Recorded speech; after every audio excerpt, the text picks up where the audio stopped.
여러분 안녕하십니까? 지난 12일부터 보행자 보호 의무가 강화된 도로교통법이 시행되면서 운전자들의 책임이 더 커졌습니다. 그런데 현장에선 우회전 방법을 두고 혼란스럽다는 반응이 나오고 있죠. 보행자뿐만 아니라 횡단보도를 건너려는 보행 대기자까지 살펴야 하기 때문입니다. 오늘 생생토론에서는 개정된 도로교통법을 중심으로 보행자 중심의 교통문화 정착을 위한 과제들을 점검해 보겠습니다.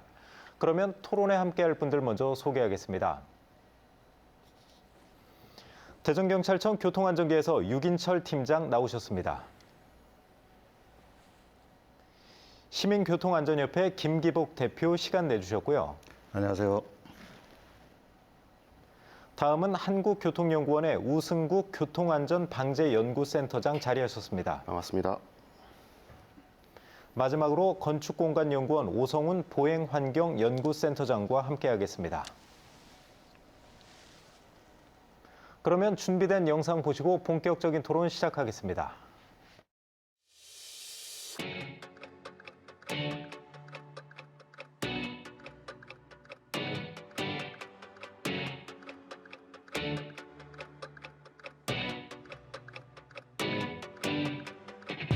교차로에서 우회전 시 횡단보도 신호등이 녹색이고 사람이 건너고 있다면 일시정지부터 해야 합니다. 다만 보행자가 길을 건넜고 건너려는 사람도 없다면 우회전이 가능합니다.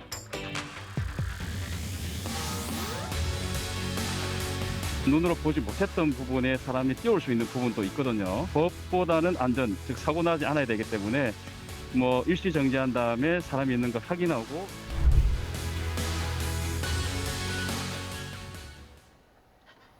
자, 바로 지난 12일부터죠. 개정된 도로교통법이 시행이 되고 있는데요. 이번 그 도로교통법 개정 왜 시행되는지 그 이유를 먼저 좀 알아보겠습니다. 대전경찰청 유긴철 팀장님 나오셨는데요. 팀장님 어떻습니까? 그 도로교통법 개정된 이유부터 한번 설명을 해주시죠. 예, 근본에 그 7월 12일부터 시행되는 도로교통법의 보행자 보호 강화를 위해서 시행을 하게 되었는데요. 기존에는 교차로에서 그 우회전 할 때 보행자가 없으면은 서행해서 통과할 수 있었습니다. 그러나 이제 이러다 보니까 보행자 교통사고가 계속 증가한 추세고 OECD 평균 통계를 봤을 때 보행 사망률 점유율이 저희가 평균치 2배 이상이 높게 나타났습니다. 네. 그래서 경찰에서는 항상 그 보행자 사망사고나 보행자 교통사고를 예방하는 차원에서 다각적인 방법을 생각하다가 이 법이 개정하게 되었고요. 개정 내용에 살펴보시면 혼선이 있는 걸로 알고 있지만은 운전자가 교차로에서 우회전할 때 그 서행해서 우회전할 수 있습니다. 다만 보행자가 있거나 통행하려고 할 때 그 일시 정지하셔야 됩니다. 그렇지 않은 경우는 위반이 되는 거고요.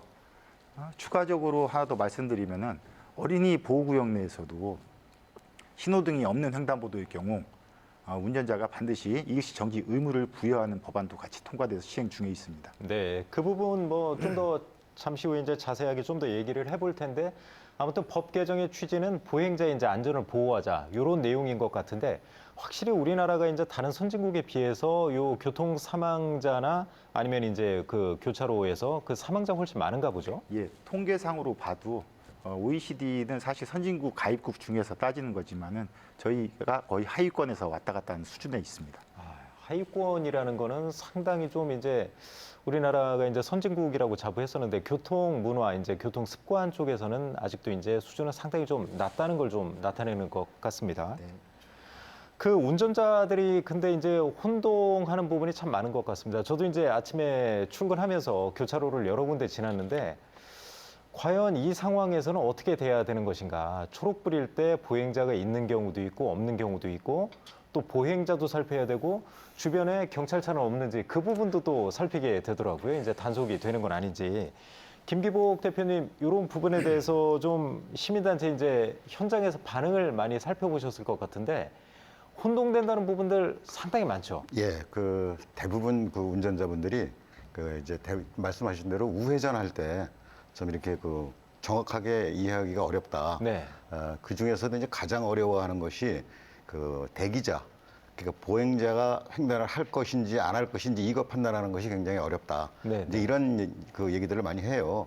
그런데 사실 이제 제가 그 현장에서 이렇게 횡단보도에서 이렇게 지켜보면 우리가 이제 평소에 운전을 할 때 이 횡단보도는 남의 집 대문을 열고 들어가는 것이다 이렇게 생각하면 굉장히 좀 편하게 이해할 수 있을 그러네요. 것 같아요. 예, 예. 그래서 제가 여기 건너가도 되겠습니까 하고 물어보고 건너간다는 마음으로 횡단보도를 통과하면 뭐 이게 여기에서 이렇게 혼란스러울 게 특별히 없다고 생각합니다. 그리고 우리가 좀 꼭 기억해야 될 게 뭐냐면 이 횡단보도는 사실 보행자의 안전이 담보돼야 되는 곳이잖아요. 네, 어디보다도. 맞습니다. 예. 근데 실제로 보면 이 보행 교통사고 중에 한 20% 정도 가까이가 이 횡단보도에서 발생을 하고 있어요. 네. 그러니까 이 우리 운전자들이 가장 안전을 보장받아야 되는 횡단보도에서 우리 보행자를 지켜주지 못하고 있다는 얘기거든요.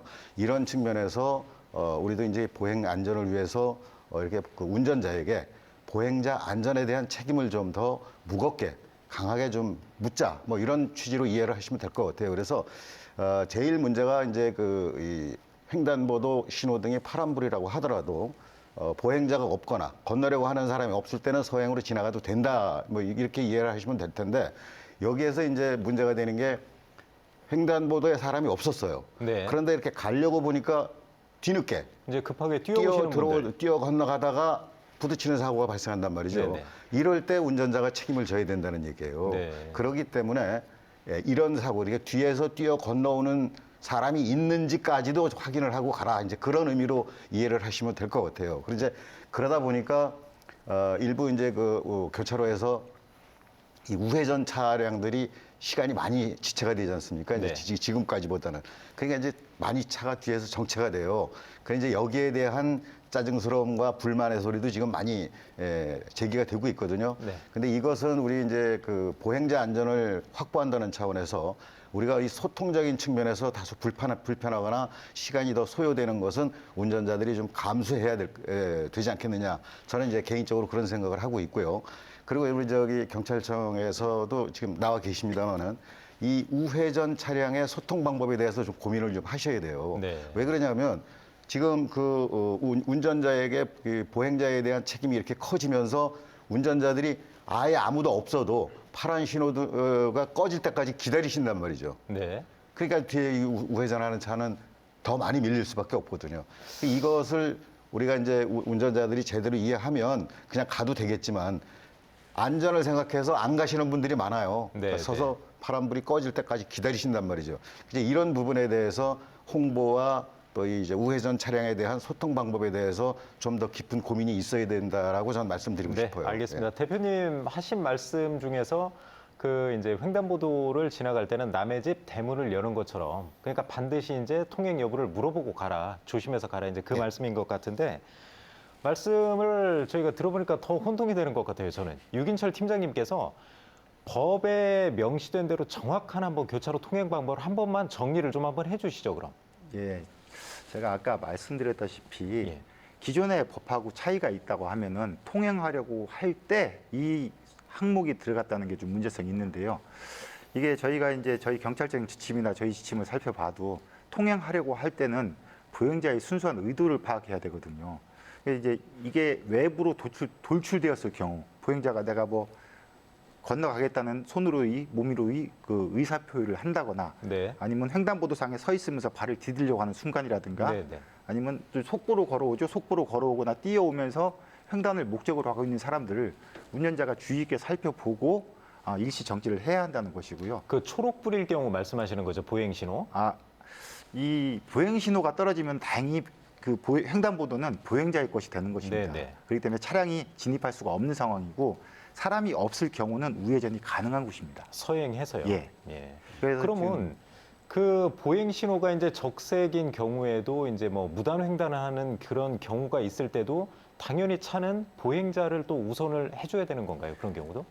이게 이제 보행자 보호를 강화하기 위해서 만든 법이 취지에 맞게요. 예. 물론 비록 그 사람이 무단 횡단을 하다거나 빨간불에 건너가는 행위를 한다 하더라도 네. 차가 사람을 보호해야 되는 의무는 있습니다. 네. 그러다 보니까 보행자 우선 위주로 나갈 수밖에 없는 정책이 있습니다. 그럼 제가 한번 정리를 좀 해보겠습니다. 저도 이제 오늘 출근하면서 좀 많이 혼동됐던 부분인데 이제 보행 신호가 적색 신호고 건너는 사람이 없으면 서행하면서 차는 지나갈 수가 있고요. 예. 초록불인데 보행자가 있거나 건너려고 하는 사람이 있으면 그 경우는 당연히 이제 일시 정지를 해야 되고요. 예. 근데 초록불인데 이제 보행자가 아무도 없고 한산한 도로다. 그러면 주의를 기울이면서 이렇게 서행해서 가면 된다. 이렇게 좀 정리를 하면 예, 되겠네요. 그게 맞습니다. 네, 근데 알겠습니다. 이제 가면 네, 되는데 대표님. 여기서 이제 된다 안 된다가 뭐냐면 단속을 하느냐 안 하느냐가 이제 그 기준이 되잖아요. 네. 그러니까 이제 단속을 안 하지만 그러니까 보행자가 없을 때 지나가면 경찰이 단속은 안 하지만 만약에 이렇게 지나가다가 사람이 뒤늦게 뛰어들어서 차 부딪혀서 사고가 났다 그러면 운전자가 책임을 져야 된다는 얘기죠. 네. 그러니까 이게 단속이 되느냐 안 되느냐 가면 된다 안 된다 여기에서 한정지어서 생각하면 위험할 수 있다는 얘기예요. 그러니까 네. 요 제가 아까 말씀드린 대로 횡단보도는 보행자의 것이니까 남의 집 대문으로 생각하고 내가 되게 들어갈 때 그 주인한테 예, 들어가도 되겠습니까? 그러니까 내가 횡단보도 건너도 되겠습니까? 하는 마음 자세로 횡단보도를 통과해야 된다 그런 말씀을 드린 거예요. 알겠습니다. 예. 그 오성훈 센터장님께 좀 여쭤보고 싶습니다. 이제 그 보행 환경 연구 그런 쪽으로 좀 많이 연구를 하시는 걸로 알고 있는데 이 법의 취지는 아무튼 보행자를 좀 보호해야 된다는 거고 우리나라 이제 운전자들의 운전 습관이 일단 보행자 위주로 좀 바뀌어야 된다 그런 취지 같아요. 이런 문화가 정착되면 앞으로 어떤 효과를 좀 기대할 수 있을까요? 기본적으로 운전자는 이제 보행자를 보호해야 된다라는 의무가 법에는 사실은 명시되어 있지만은 그 구체적으로 어떻게 운전을 해야 그게 가능한가에 대해서는 사실 이제 운전면허를 취득하실 때도 정확하게 배우지 못하고 네. 또 주변에서 운전하시는 대로 따라서 운전하다 보니까 어떤 관행적인 운전 문화가 조금 정착이 되면서 실제로 보행자 보호 의무가 제대로 좀 준수되지 못하고 있다 이런 네. 생각이 들었고요. 그런 측면에서 이번에 우회전 시의 어떤 조금 더 세부적인 뭐 단속 기준이라고 하면 뭐하지만은 통행 방식을 좀 구체적으로 제시한 것은 굉장히 진일보한 정책이다. 저는 이렇게 생각을 하고 있습니다. 사실 네. 법도 중요하지만 인식이 저는 굉장히 중요하지 않나, 또 공감대 확산이 중요하지 않나 이렇게 보는데요. 실제로 우회전이라고 하는 것이 많이들 하셨기 때문에 뭐 별거 아니라고 생각하실 수 있지만은 역학적으로 보면 예를 들어 50으로 달리던 차가 그 달리는 축을 기준으로 했을 때는 0으로 정지를 하는 거나 마찬가지거든요. 맞습니다. 예. 그리고 다시 예를 들어 우회전을 한다면 오른쪽 방향으로 0에서 또 50까지 가속을 하는 사실 두 가지의 굉장히 크나큰 가감속이 동시에 일어나기 때문에 사실 자동차 입장에서는 굉장히 불안정한 상태에 돌입하게 된다. 그래서 네. 이런 부분이 이 불안정한 상태에서 우회전했을 때의 시야가 확보되지 않은 상태거든요. 그렇기 때문에 사실 자신의 안전이나 차량의 안전한 거동을 위해서도 속도를 저감하는 것이 굉장히 바람직한데 지금 줄이지 않고 돌아가시는 게 운전을 잘하는 거다 이렇게 생각하시는 경향들이 있습니다. 그래서 이번 어떤 규정의 개정을 통해서 우회전 시의 안전을 확보할 수 있는 이제 크나큰 계기가 되지 않겠나 이런 생각이 들고요. 아울러서 한 가지 좀 아쉬운 점은 기존의 도로들 자체도 우회전할 때 속도를 줄이지 않고도 돌 수 있도록 회전 방향을 굉장히 크게 도로를 만든다거나 하는 경우들이 적지 않았습니다. 네. 근데 그러다 보니까 속도를 줄이지 않고 우회전하는 게 당연시되어 온 어떤 문화들이 있고요. 특히 이제 조금 더 도로가 넓은 도로일수록 그런 경향이 많은데 앞으로는 조금 더 그런 회전 반경을 조금 더 축소하면서 또 시설 개선을 통해서 우회전 시에 속도를 줄이지 않으면 안 되도록 도로 환경을 같이 개선한다면은 이번 규정 개선의 어떤 방향, 정책적 효과가 더 크게 성공하지 않겠나 이런 생각을 갖고 있습니다. 지금 말씀하신 부분이 아주 좋은 말씀 해주신 것 같은데 일단 그 학교 어린이 보호구역 같은 경우는 이제 우회전에 횡단보도할 때 요철 비슷하게 해가지고 이제 차들이 아예 속도를 낼 수 없게 한 경우도 있고 한데 뭐 단속이나 그런 법규도 중요하지만 그런 이제 구조 개선 노력도 좀 필요할 것 같습니다. 보니까. 네, 맞습니다. 그 우승국 센터장님도 여기 오늘 토론회 오시면서 승용차 타고 오셨죠? 예, 맞습니다. 혼동되고 또 운전자이면서 또 보호자이기도 할 텐데 자녀분들의 어떻습니까? 법 취지는 공감하시면서도 혼란되는 부분이 좀 있으신가요? 어떠세요?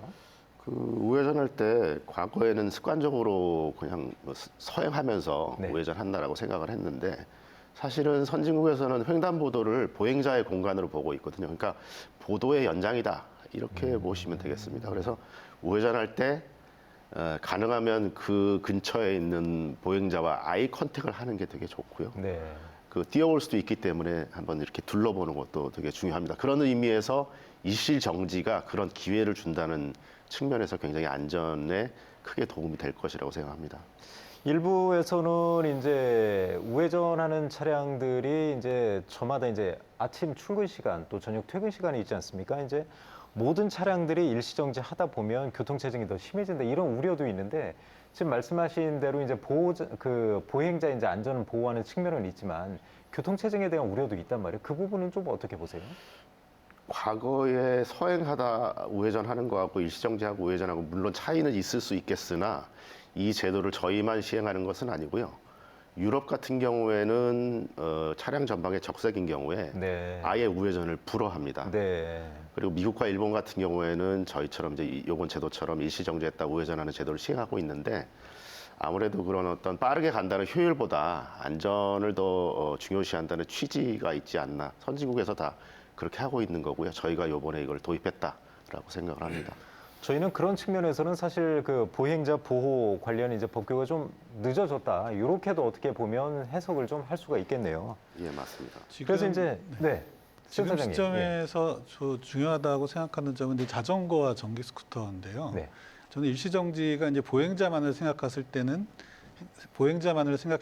과도하다 이렇게 보실 수 있지만 자전거나 전기 스쿠터 같은 경우는 1초 전, 2초 전에도 이제 횡단보도로 뛰어드는 맞습니다. 경우들이 종종 있습니다. 상당히 좀 위험하더라고요. 네, 그렇기 때문에 운전자가 보행자가 없다고 해서 안심할 것이 아니고 법대로만 하면 보행자가 바로 직전에 없으면 갈 수 있다고 생각할 수 있지만 언제든지 자전거나 전기 스쿠터가 몇 초 전에도 초록등화 몇 초 전에도 들어올 수 있다는 것을 생각해야 된다는 것을 반드시 유념하고 우회전을 해야 된다고 생각합니다. 네, 알겠습니다. 그 김기복 대표님 좀 어떻습니까? 이제 좀 불만 사항도 좀 들으셨을 것 같고 운전자들한테 이 법 너무 혼동된다 그런 경우도 있고 차라리 이럴 거면 우회전할 때도 아예 신호등을 해서 일부 교차로에는 좀 우회전에 이제 신호등이 설치가 돼 있지 않습니까? 그런 의견도 좀 나오고 있는데 어떻게 좀 생각을 하세요? 네, 그렇습니다. 이 혼란스럽다는 것보다도 교차로에서 우회전 때 이 교통 체증이 네. 심화됐다. 네. 여기에 대한 불만들이 더 많은 것 같아요. 그리고 이제 그 우회전 전용 신호 지금 잠깐 말씀하셨는데 네. 지금 이 보행자 보호를 위해서 보행자 안전 확보를 위해서 이 법을 이렇게 바꿔서 시행하는 것까지는 다 이해하고 공감하고 저도 동의를 해요. 네. 그런데 이 우회전 차량 처리 방법에 있어서는 앞에서도 잠깐 말씀을 드렸지만 우회전 전용 신호를 설치를 해서 그 신호등이 들어왔을 때만이라도 우회전 소통이 좀 나아질 수 있도록 이런 조치, 후속 조치가 빨리 마련돼야 될 것으로 봅니다. 이게 제일 불만이 많거든요. 그래서 실제로 이 교차로에서 좌회전하는 것보다 우회전하는 것이 훨씬 체증도 심하고 네. 더 어려워요. 지금 현재 상황에서. 이 법 시행 전에 이미 홍보가 좀 많이 됐거든요. 네, 그래서 운전자들이 횡단보도에서 굉장히 이제 주의를 많이 기울이는 그런 현상을 이제 어디서든지 볼 수가 있는데 그러다 보니까 이 우회전 차량 체증이 심해지는 거예요. 이 부분에 대한 부분들이 좀 더 적극적으로 연구도 되고 개선 방안이 좀 나와야 될 것 같아요. 그 유긴철 팀장님은 어떻습니까? 이제 일선 경찰서에서 이제 교통 담당하시는 분들이나 민원 전화도 좀 많이 받을 것 같긴 한데 혼동된다 그런 불만도 좀 있을 것 같기도 하고요. 혹시 그 우회전 신호 그런 거 설치하는 건 어떻게 좀 계획은 없으신가요? 지금 금방 그 김기복 대표님이 얘기하셨는데요. 사실은 이 우회전 보조 신호가 옛날에 있었습니다. 네. 근데 이제 우회전을 하는 차량이 많다 보니까 이게 유명무실해져 갖고 없어진 것 뿐이고요. 네. 지금에 와서 보행자 관련해서 법이 강화됐다고 해서 이 보조 시동을 걸어야 되지만은 도심부 대부분의 하위 교차로에서 하위 차로는요. 네. 직진과 우회전이 가능한 곳입니다. 그런데 그 교차로 신호가 돌아간 주기가 아무리 길어봤자 3분 이상을 초과하지 않고요. 교통 체증을 자꾸 얘기하시는데 사실은 교통 체증이 그렇게 유발된다고 현재까지는 보고 있지 않습니다. 왜냐하면 우회전도 가능하고 직진도 가능한 차선에서 우회전 보조 신호등을 달아주려고 하면 우회전 전용 도로를 만들어줘야 되거든요. 네. 현재 여건에서 우회전 전용 도로를 만들 수 있는 대전 시내 공간이 어디가 있냐 이겁니다. 그렇겠네요. 그 팀장님, 그거를 연계해서 그것도 좀 하나 여쭤보고 싶은데요. 그 교통체증 문제를 이제 김기복 대표님께서 이제 운전자들에게 이제 시민들에게 직접 들으신 불만이겠죠. 예. 그 초록불에서 이제 보행자가 좀 없는 경우 이제 다 일시정지나 서행을 하잖아요. 그럼 보행자가 확실히 없는 경우 앞차는 서행해서 지나갔으면 뒷차도 반드시 서행을 하면서 계속 지나가야 되는 건 맞는 거죠? 예, 주의 의무가 모든 있습니다. 차가. 그러면 예전에는 앞차가 지나가면 쭉 따라가는 경우가 많았었는데 아무튼 모든 차들이 조금 더 주의를 기울여야 되는 건 맞는 거네요. 예, 맞습니다. 왜냐하면 앞차가 지나갔을 때 이 차는 선행차이기 때문에 보행자를 먼저 살피고 지나가는 차라고 볼 수 네. 있습니다. 옛날 같으면은 뒤에 가는 차는 앞차를 쫓아가다 보니까 보행자가 오는 것을 못 보는 경우가 있었는데요. 운전자 주시 의무는 보행자 보호를 위해서는 반드시 필요한 걸로 보고 있습니다. 네, 알겠습니다. 그 개정된 도로교통법에서 이제 우회전 문제뿐만 아니라 보행자 우선도로 도입 이 문제도 이제 그 개정안에 포함이 됐는데요. 오성훈 센터장님 그 부분을 한번 설명을 좀 해주시면 어떨까요? 보행자 우선도로 저는 생소하거든요. 네, 사실 보행자 우선 도로가 도로의 유형으로 이제 신설된 것은 이제 오래됐습니다. 2012년에 국토계획법에 그 도시계획 시설로서 도로의 유형으로서 보행자 우선 도로가 도입되었죠. 그래서 지금까지 한 160여 개소 이상의 전국적으로 시범 사업이 진행이 되어서 보행자 우선 도로로 이제 조성이 되었습니다. 근데 다만 보행자 우선 도로라는 개념은 만들어졌는데 보행자 우선 도로에서 어떤 단속이나 규제는 현실적으로 없던 상황입니다. 그래서 네. 이용자들의 자발적인 보호를 이제 유도하고 기존의 도로교통법상에 있던 보행자 보호 의무에 기대어서 이제 운영을 해왔던 것이 사실인데 이번에 도로교통법이 개정되면서 이제 보행자 우선 도로로 지정 고시가 되면 보행자들의 통행을 우선적으로 보행하도록 하는 어떤 의무가 새롭게 신설이 된 것입니다. 네. 근데 이 부분은 우리가 아마 잘 아실 겁니다. 이면도로 이제 보도 없는 도로를 이용하실 때 무분별한 어떤 불법 주정차라든지 또 난폭 운전이라든지 또 과속이라든지 이런 거에 많은 보행자들이 사실은 무방비로 노출되어 온 지난 수십 년이라고 볼 맞습니다. 수가 있고요. 네. 그래서 이제 이거를 보도를 설치해주고 싶은데 좁은 도로에 억지로 보도를 설치하다 보니까 사실은 보도를 이용하는 보행자들이 차로를 오히려 내려서면서 더 위험해지는 경우도 많았습니다. 그래서 이제 이번에 보도를 설치할 수 없는 도로에서 보차 혼용이 되겠죠. 그래서 보도가 없는 도로에서도 보행자의 권리를 제도적으로 좀 강화하는 방안으로서 이번에 법 개정이 되었고 이건 전 세계적으로도 사실 보차 혼용, 그러니까 보도가 없는 도로에서 보행자의 권리를 법적으로 강력하게 보호하는 아주 선진적인 입법이라고 저는 생각하고 있고요. 또 한 가지는 지금까지 이제 보행 친화적인 환경을 이면도로, 보도 없는 도로에서 조성해온 기존의 보행자 우선 도로의 실질적인 운영에 있어서 큰 도움이 될 것이다 이렇게 보고 있습니다. 근데 센터장님 말씀해 주신 거 보면 이제 보행자 우선 도로의 개념은 과거부터 있었는데 이번에 이제 법에 명시가 됐다는 점이 다르다고 했는데 경찰이 단속을 하고 뭐 과태료를 부과한다든지 이런 점도 좀 강제력도 부과가 된 건가요, 그럼? 네, 그렇습니다. 실제로 이제 보행자의 통행을 방해한다든지 보행자가 옆에 있음에도 불구하고 난폭 운전을 해서 위협을 한다든지 하는 경우에는 과태료 부과가 가능하게 개정이 된 상황입니다. 네, 알겠습니다. 오승국 센터장님 어떻습니까? 그 보행자 우선 도로 아까 이제 그 오성훈 센터장님도 말씀하셨는데 사실 이제 주택가 이면도로 같은 경우는 불법 주차라든가 또 이제 그 과속 단속 카메라 같은 게 아예 없잖아요, 이면도로에는. 그러다 보니까 이제 난폭 과속 운전도 많은데 그 도로 환경 정비 이런 부분도 좀 많이 필요할 것 같습니다. 그 우 센터장님은 좀 어떻게 보세요? 일단은 그 불법 주차를 좀 막아야 되겠는데 그 불법 주차 이면도로 불법 주차를 지금까지는 그 길 가장자리 구역선이라 해서 이렇게 페인트를 칠해서 그렇죠. 이렇게 이제 관리를 했는데 네. 이 페인트가 사실 잘 일관성이 없어요. 노란색이면 안 되고 하얀색이 되고 이런 의미인데 여기 세우지 말아야 되는데 하얀색이기도 하고 그 반대이기도 합니다. 네. 그래서 그런 식으로 관리한다기보다는 아예 주차 그 라트를 그려줘서 세울 수 있는데 이렇게 세울 수 있도록 그려주는 게 가장 중요할 것 같고요. 그 다음에 그 좀 전에 오성훈 센터장 말씀하셨듯이 경찰이 현장에 나와서 단속을 좀 해주셔야 그런 어떤 난폭 운전을 막을 수 있을 것 같습니다. 근데 이면도로까지 경찰이 하기는 어렵지 않을까요? 저도 실질적으로 이면도로 이제 운전을 많이 하지만 경찰이 과연 경찰력으로 이렇게까지 광범위하게 할 수 있을까 그런 생각이 좀 들긴 하거든요. 그 어떤 이런 시행 초기에 이런 제도의 시행 초기에는 아무래도 시범적으로라도 네. 현장에 나오셔서 단속을 해주시는 것이 중요하다고 생각합니다. 그러면 일단 그런 제도가 시행됐지만 아무튼 이제 가장 큰 의미는 보행자를 이제 보호하자는 그런 거 아닙니까? 이제 법 시행 초기에는 경찰들이 이제 강력하게 좀 공권력을 집행해서 그런 의지를 보여주는 것도 중요하다 이렇게 말씀하시는 거죠? 예, 맞습니다.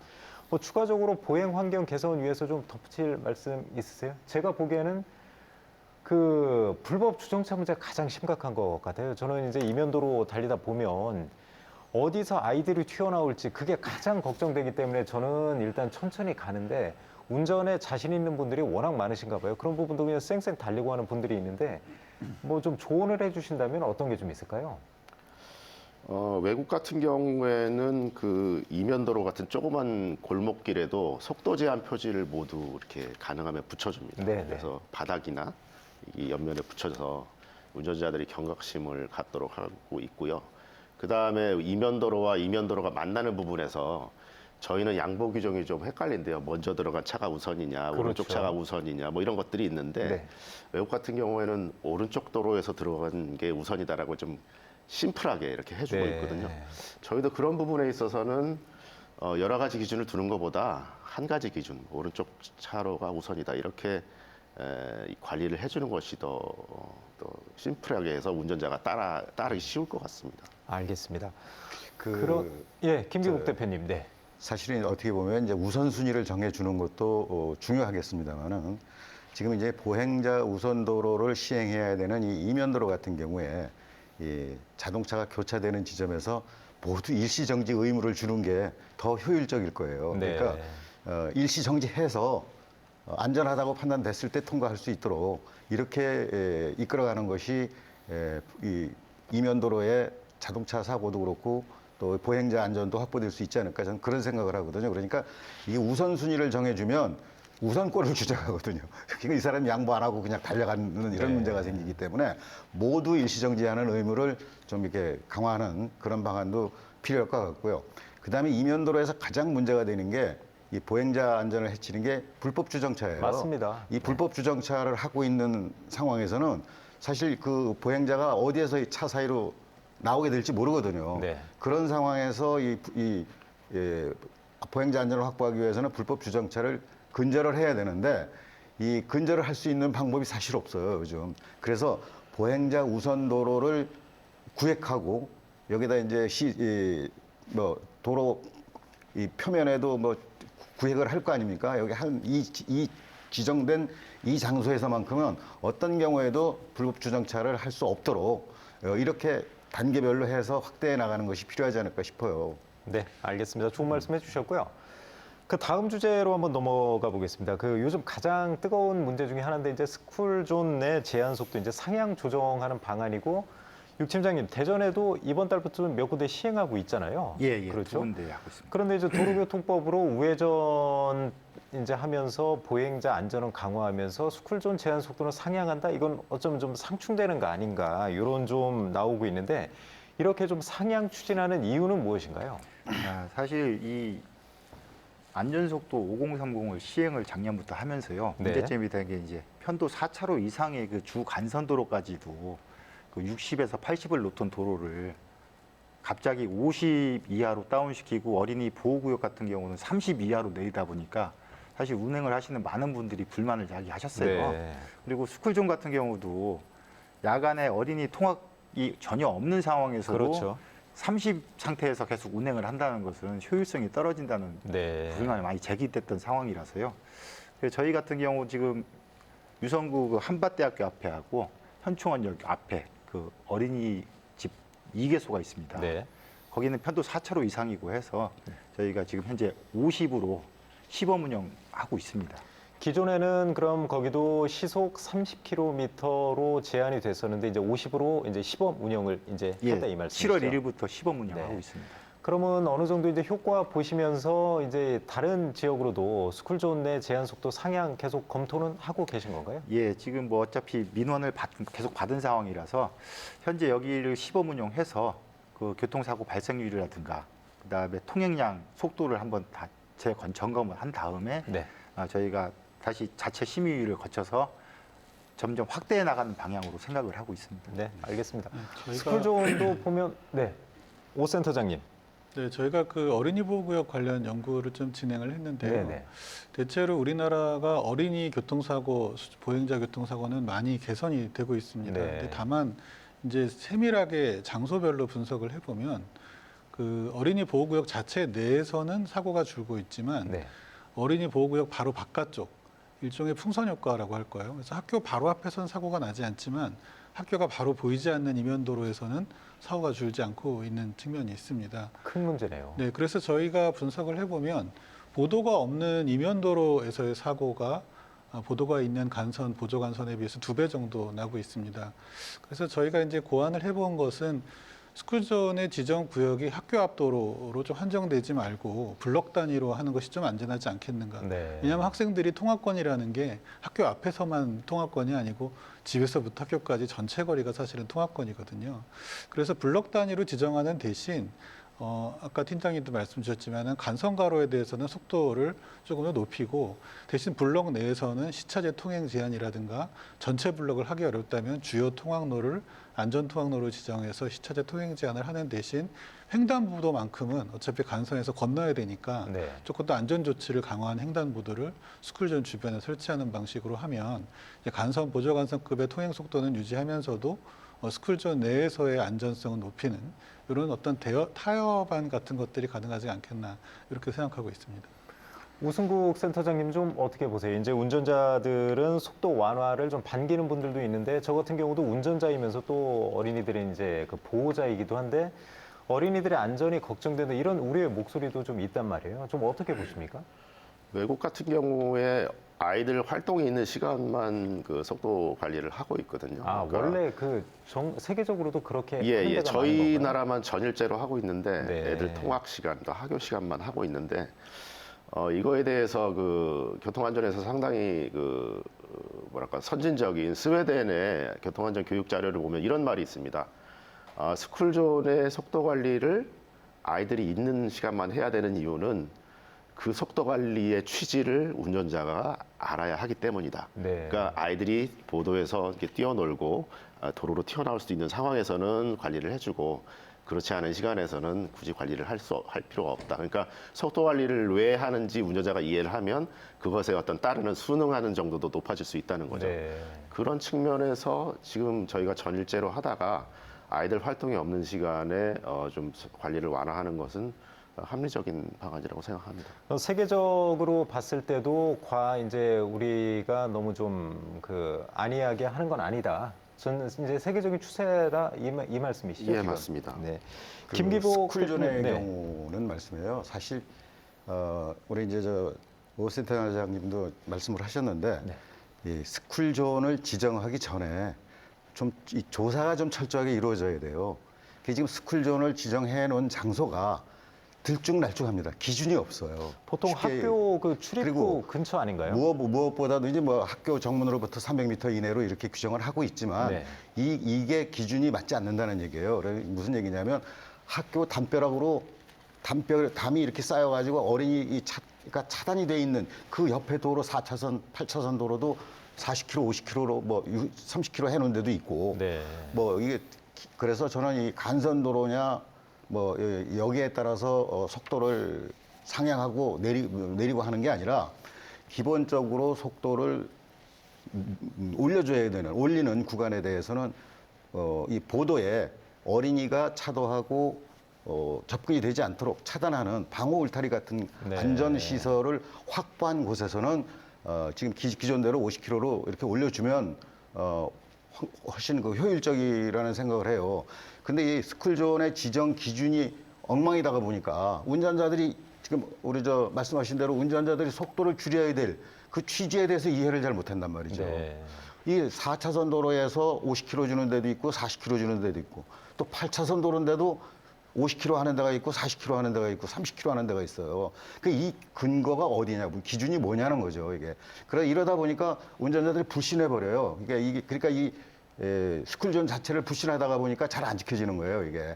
그래서 운전자들도 이해하고 신뢰할 수 있도록 좀 명확한 지금 그 조사를 통해서 블록 단위로 하든 뭐 심지어 이런 경우도 있습니다. 이게 지금 현재는 8시에서부터 8시까지로 지금 운영을 하도록 돼 있는데 요 기준은 이제 위반했을 때 범칙금을 물리는 기준이 달라지는 거예요, 이게. 네. 8시부터 8시까지는. 네, 네. 근데 8시가 지나가도 30km로 지정해 놓은 장소는 그대로 지켜야 돼요. 그거 넘어가면 과속이 되니까.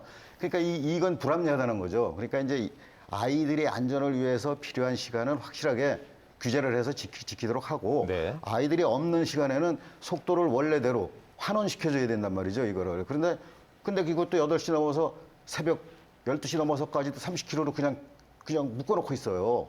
그러니까 이걸 누가 신뢰하겠습니까? 이게 이런 문제가 있어서 스쿨존에 대해서 이 자체를 다시 한번 철저하게 점검을 하고 검토를 해서 기준을 좀 명확하게 할 필요가 있다. 어디는 40km, 어디는 30km, 어디는 50km인데 그 30km, 40km, 50km가 기준이 뭐냐, 이거 어떤 근거에서 이걸 하느냐 하는 거를 우리가 좀 시정을 해야 돼요. 그러니까 단순히 몇 군데 속도를 높이는 것만이 이 능사가 아니고 이것을 전체적으로 저는 이 스쿨존에 대해서 재점검을 하고 재검토를 해야 된다라고 봅니다. 네. 네, 알겠습니다.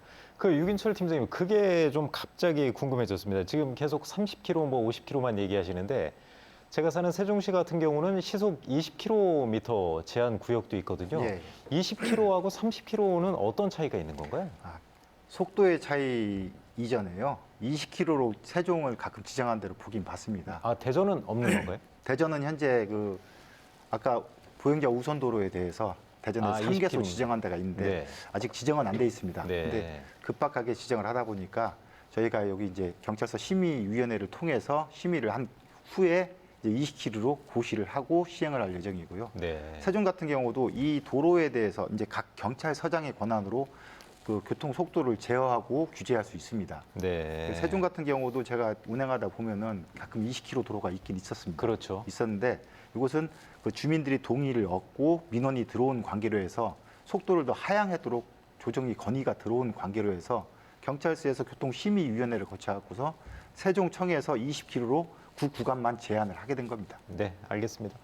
저 같은 경우도 이제 우리나라 사람들이 워낙 이제 빨리빨리 문화가 있다 보니까 운전도 좀 급하게 하는 것 같아요. 그래서 이제 스쿨존 그런 제한은 좀 필요하다고 봤는데 시속 20km까지는 또 너무 느린 것 같고 해서 이런 부분 때문에 아마 좀 불만이 있지 않았나 싶습니다. 그러니까 이제 20km냐 30km냐가 중요한 것이 아니고요. 네. 그 도로 환경이 어떠냐를 먼저 네. 봐야죠. 그러니까 예를 들어서 보차도 구분이 없는 이면도로 같은 경우에는 솔직히 말씀드려서 20km로 제한하는 게 맞다고 봐요. 저도. 네. 그리고 기본적으로 보차도 구분이 있고 도로에 보차도에 방호 울타리가 있는 이런 도로 환경에서는 30km도 사실은 낮아요. 네. 호주 같은 경우는 잘 아시지만 40km 하고 있지 않습니까? 네. 그리고 거기 우리나라보다 교통사고 더 많이 나나요? 아니잖아요. 그리고 걔네들 시간이 정해져 있잖아. 딱.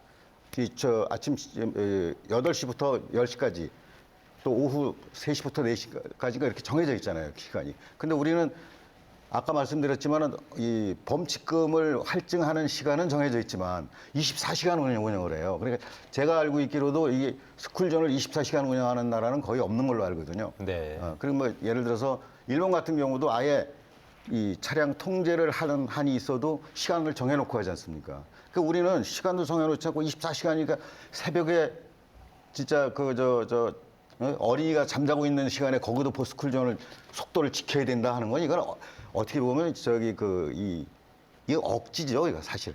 이제 그 부분은 이건 집행하는 뭐 쪽에서 좀 정부에서도 이제 개선을 한다고 네. 했으니까 이제 앞으로 이제 나아지겠죠. 뭐 그 부분에 대해서는. 제가 잠깐만 보조 말씀을 드리면요. 사실은 이 5030을 시행한 이후에 스쿨존 내 교통사고는 42%가 감소했습니다. 그렇겠죠. 평균적인 수치 이상이 감소한 걸 봐서는요.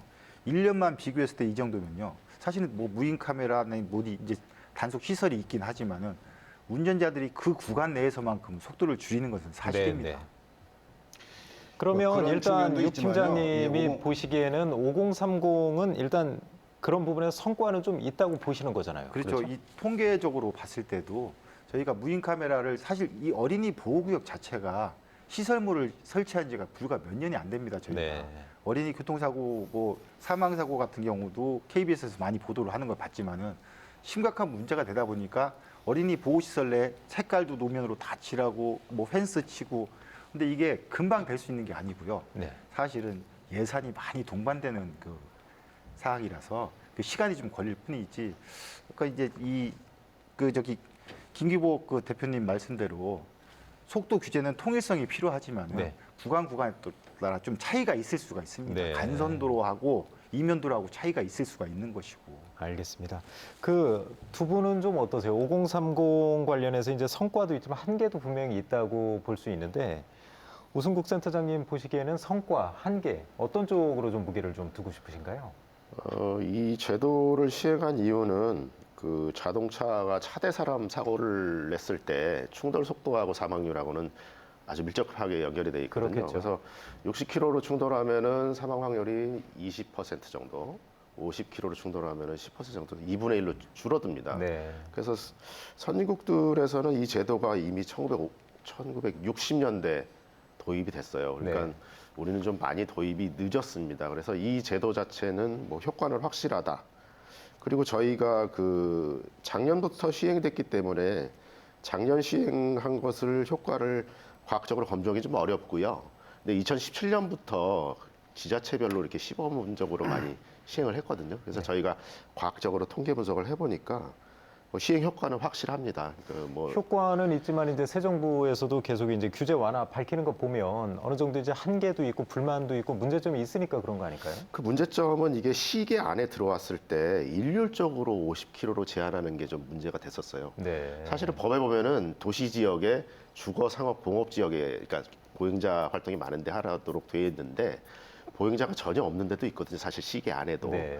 그런 곳에서는 할 필요가 없는데 저희가 너무 좀 시행 초기다 보니까 일률적으로 50km로 제한을 걸어서 좀 운전자들이 취지를 이해를 못하는 거죠. 여기는 보행자도 없는데 왜 50km로 제한을 했을까? 아까 말씀하셨듯이 그 제도의 취지를 운전자가 이해하면은 순응할 수 있거든요. 네. 그런 측면에서 저희가 이거를 적용하는 어떤 운영의 묘가 조금 부족했다. 운전자들이 보행자 많은 곳에서는 당연히 저는 수용을 할 것 같고요. 근데 보행자가 없는 녹지 공간을 지나간다든가 뭐 예를 들어서 교량을 지나갈 때는 50이 아니라 기존의 60으로 하는 것이 더 바람직하다고 생각을 합니다. 오성훈 센터장님 좀 어떻게 보세요? 성과와 한계에 대해서. 네, 아까 김 대표님께서 말씀하신 것 중에 이제 도로의 어떤 여건을 봐야 된다 이런 말씀 주셨거든요. 네. 근데 저는 그 말씀이 굉장히 중요하다고 봅니다. 왜냐하면 사실은 속도 규제 필요성에 대해서는 뭐 교통 안전 측면의 역사를 보더라도 굉장히 오래되었고 또 최근에 있었던 스톡홀름 선언이나 이런 곳에서도 도시부 도로에서는 50으로 해서 많은 사람들을 보호해야 한다라는 것이 이제 천명이 유엔 차원에서도 천명이 된 바가 있는데 근데 결국은 그 도로 폭원이 넓다 하더라도 주변의 토지 이용이나 또 보행량에 따라서 속도를 낮춰야 되는 부분도 있고요. 또 당장 주변 토지 이용은 속도를 낼 수 있는 환경이라 하더라도 불과 500m만 가면 바로 거기서부터 도로가 좁아진다든지 네. 뭐 이런 도로들은 막상 간선도로급이라고 해도 이 속도 사양이 적절한가에 대해서는 아마 면밀한 전문가들의 판단이 필요하다. 그래서 일률적으로 하는 것은 문제가 있지 않겠나라는 생각이 하나가 들고 다른 한 가지는 기존의 인원이 발생하는 가장 큰 이유 중에 하나를 저는 속도 규제는 했는데 도로 환경에 대한 개선은 좀 없지 않았나 이런 생각을 하는 것입니다. 그래서 80km 설계 속도로 도로를 만들어 놓고 50으로 달리라고 하면 누구라도 좀 답답함을 느낄 것입니다. 그래서 많은 세계 도시들을 보면 도로 환경을 적절하게 조성해서 예를 들어 조경이나 선용 공원이나 또 자전거 도로나 이런 것들을 신설하면서 적절하게 도로의 단면을 개선해서 낮은 속도에 맞도록 도로를 개선하는 것을 볼 수가 있습니다. 그래서 그런 도로 환경의 개선과 같이 속도 저감이 함께 이루어지는 것이 또 대체교통수단 활성화나 수용차 의존도 저감에도 도움이 되고 또 운전자들의 어떤 그런 심리적인 압박감에 네. 대해서도 좀 완화할 수 있는 부분이 있지 않겠나 이렇게 생각이 됩니다. 두 분 말씀 종합하면 아무튼 성과는 분명히 있지만 운용에 대해서는 어느 정도 이제 탄력적인 그런 이제 가져야 된다. 이제 그런 말씀으로 좀 이해하면 될 것 같습니다.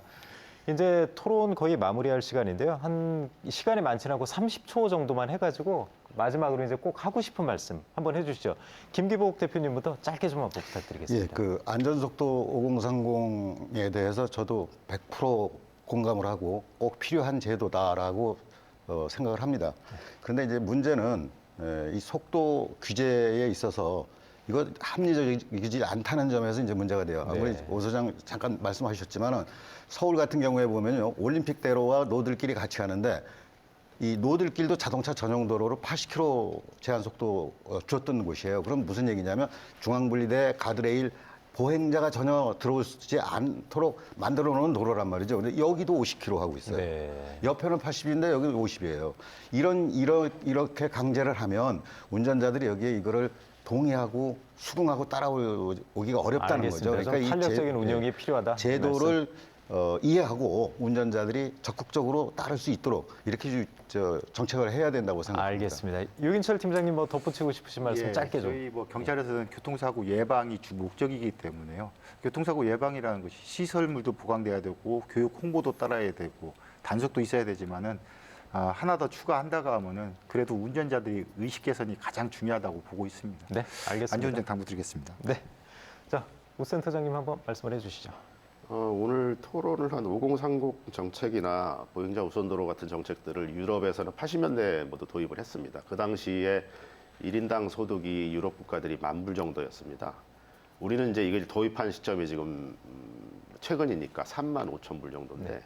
교통안전 수준과 국가의 소득 수준은 매우 밀접하게 관련이 돼 있습니다. 그래서 저희는 생활 수준이 상당히 높아지면서 안전에 눈을 돌려야 할 때 돌리지 못하고 좀 늦게 돌리지 않았나. 그래서 어떤 운영의 문제는 있지만 저희가 이 제도들을 도입하는 것은 매우 당연하다라고 말씀드리고 네, 싶습니다. 알겠습니다. 오 센터장님도 짧게 좀 부탁드릴게요. 네, 저는 이번 도로교통법 개정을 통해서 경찰청의 노력이 많은 생명을 살릴 수 있을 것으로 기대를 하고요. 또 운전자들을 위한 편의 민원을 개선하는 것도 물론 좋지만 또 그만큼 또 보호하려고 하는 보행자들에 대해서도 또 많은 관심과 대안을 같이 마련해 주시기를 부탁드립니다. 감사합니다. 네, 말씀 고맙습니다. 그 개정된 도로교통법은 이제 보행자의 안전 확보가 핵심이죠. 경찰 등 관계 기관의 노력은 물론 시민들의 적극적인 참여와 관심을 통해서 선진 교통 문화 이걸 정착하는 기회가 되길 바랍니다. 오늘 생생토론 여기서 마치겠습니다. 그 준비해 주신 네 분 모두 감사드리고요. 시청자 여러분 고맙습니다.